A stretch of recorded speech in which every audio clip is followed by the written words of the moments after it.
Ce podcast est destiné uniquement aux investisseurs et distributeurs professionnels.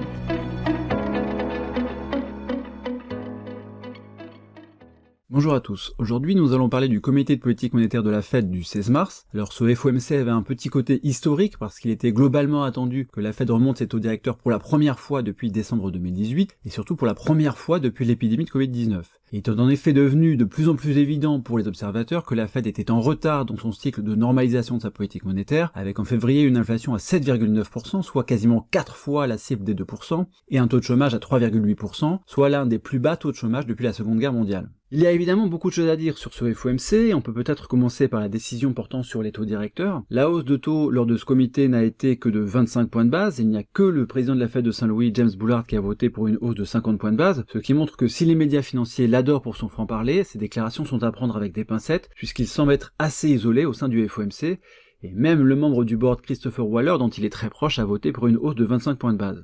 Ensuite, les DOT, c'est-à-dire les projections de Fed Funds des membres du FOMC, ont été très largement revues à la hausse. La médiane indique 7 hausses de taux en 2022 contre 3 précédemment et 3 hausses de taux en 2023, et le cycle de resserrement serait déjà terminé. Cela placerait la fourchette de Fed Funds à 2,50-2,75 fin 2023, soit très légèrement au-dessus de ce que les membres du FOMC considèrent comme les taux de long terme vers 2,50. En conférence de presse, il y a eu une question sur le rythme des hausses de taux en 2022, et Jérôme Powell a dit ne pas vouloir répondre précisément, mais il s'est un peu trahi en évoquant cette hausse de taux. On peut donc en conclure que le scénario de base est de 7 hausses de taux de 25 points de base cette année, et on peut sans doute lier cette régularité implicitement annoncée à la volonté rappelée par Powell de ne pas ajouter de la volatilité à la volatilité. C'est une forme de compromis. Resserrer, oui, mais en essayant de ne pas trop brusquer les marchés financiers, la crainte sous-jacente étant de casser les marchés du crédit. Parmi les autres précisions que l'on a eues lors de ce comité, Powell a reconfirmé que les modalités de la réduction du bilan de la Fed seront très vraisemblablement annoncées lors du FOMC de début mai, même s'il y aura visiblement déjà pas mal de détails dans les minutes du FOMC de mars. Powell a indiqué que cela ressemblerait à l'épisode de 2017, 2018, 2019, mais à un rythme un peu plus rapide. On peut donc imaginer un rythme de réduction de bilan de l'ordre de 100 milliards de dollars par mois.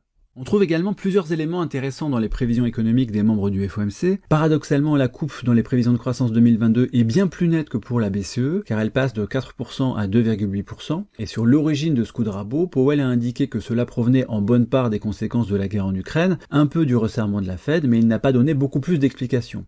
On peut donc imaginer que la baisse des marchés actions a amené les membres du FOMC à être un peu plus pessimistes. Ceci dit, Powell a répété à de nombreuses reprises lors de sa conférence de presse que la croissance serait forte cette année. Les prévisions d'inflation ont été fortement revues à la hausse, 4,3% en 2022 et 2,7% en 2023. Ici, on pourra s'autoriser à penser que la vigueur de la prévision d'inflation 2023 est liée à la progression rapide des loyers. Powell a aussi dit que la hausse des prix devenait de plus en plus généralisée et que le soulagement que l'on pouvait attendre à propos des chaînes d'approvisionnement n'aura pas lieu à cause de la guerre en Ukraine. Mais l'un des points les plus frappants de la conférence de presse a porté sur l'aveu d'échec de Jérôme Powell. Son nouvel élément de langage est que la Fed doit désormais restaurer la stabilité des prix, une expression utilisée 10 fois en conférence de presse et qui sous-entend que la stabilité des prix a donc été perdue. Il a même évoqué une obligation fondamentale à restaurer la stabilité des prix. La Fed reconnaît donc pour la première fois être en retard, behind the curve en anglais.